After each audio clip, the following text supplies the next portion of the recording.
Hello and greetings everyone, I am Darius Teo and I hereby to deconstruct Tekken 6 Bloodline Rebellion game series in social and culture study aspect. Also, I might as well to talk about what are the essential idea that I would like to implement with my game design philosophy, and furthermore to see how the game can be improved. So as this video purposes is to accomplish my final assignment of social and culture study in KDU. So Tekken 6 is a fighting game developed and published by Namco Bandai.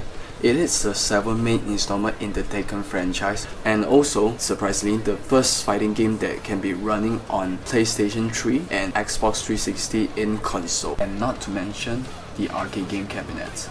So the plot was start off right after the 5th King of Iron Fist tournament ended with Heihachi Mishima is missing and Jin Kazama eventually has become the winner of the King of Iron Fist tournament. So Jin, becoming the head of Mishima Zaibatsu, started to use the special Tekken Force unit for propaganda and manipulative acts all over the world. People become upset and the Mishima Zaibatsu saw an opportunity to conquer the world as riots and finally war started amongst nations. But all around the globe, people still believe someone is able to stand its way. The G Corporation as well as started an open war against the Mishima Zaibatsu. The G Corporation offered a reward on Jin Kazama's head. Long after, and as anyone could have expected, the announce for the 6th King of Iron Fist tournament was underway.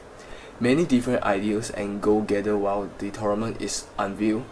Those that want to make a name for themselves, those that seek money, and those who wanted for revenge.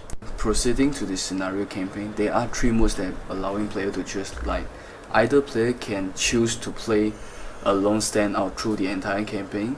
Secondly was the arena battle, and the third can choose up to 1 friend to play with to play throughout the scenario campaign. And player also allowed to play on online, like the ranked match and the player match. And of course on the other hand, there are the offline matches as well. Like, player can choose the arcade battle, ghost battle, time attack, survival, and practice. Next up, I would like to talk about the game core and my opinion about the game itself. By further looking on this game from social and culture perspective, the game was contained up to 41 characters, and they all diversified into different nations. Mostly the nation that Caucasianly involved, like the Japanese and American races.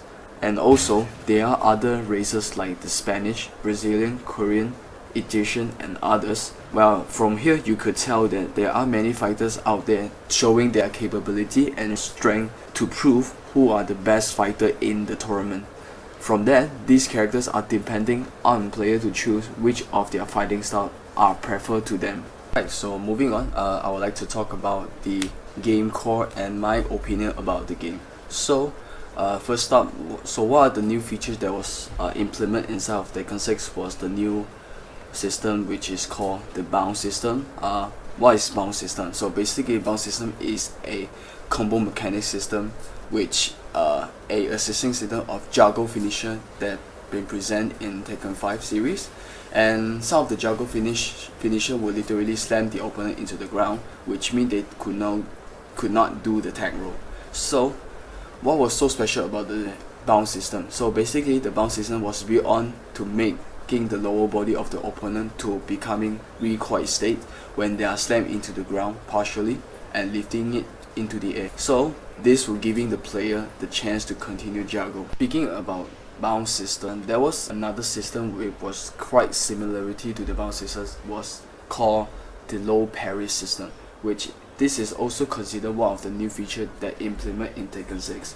Well, basically the low parry was a universe strategy and attack parry where you can anticipate your opponent attack and push aside the incoming attack.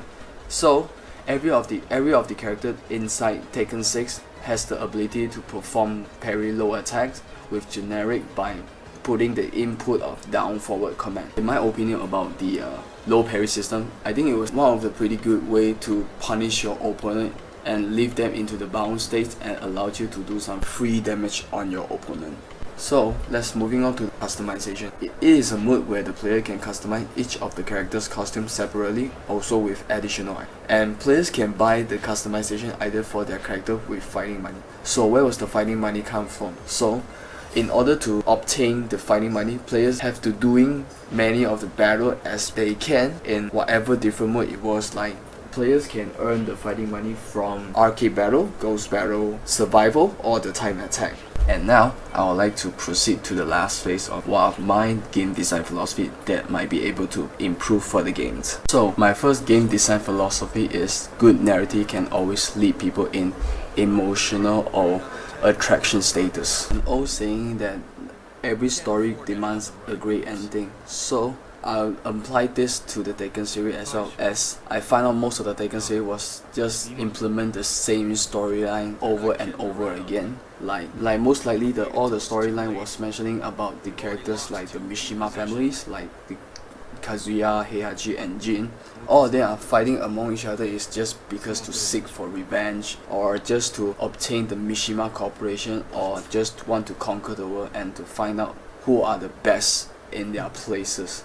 Well, to me, this is just a very decent and plain storyline that they ever could figure off. Well, not to mention the gameplay was pretty good, but just I think that it was quite a little bit pity that they didn't really came out a very good storyline putting in their game itself. So what I really think that this is one of their first main thing they need to change or to improve on their storyline, like sort of like make it more interesting or attractive, or even like diversified a little bit. So just not just the same old storyline they just trying to follow the trend, but instead why not is like the main character itself trying to approach with another character just to came out with a new mock-up of the story, or just like came out the element of the surprise will be even much better for the Tekken storyline themselves. On the other hand, the second game design philosophy that I would like to implement is to reduce the possibility of the combo master from the gamers. So usually this is one of the main common issue that have been lately facing from the fighting games, especially pointing to the hardcore gamer or the newbies of the combo master. This is quite disappointing or quite unfairness to the casual gamer that they doesn't know how to play or engage the game properly.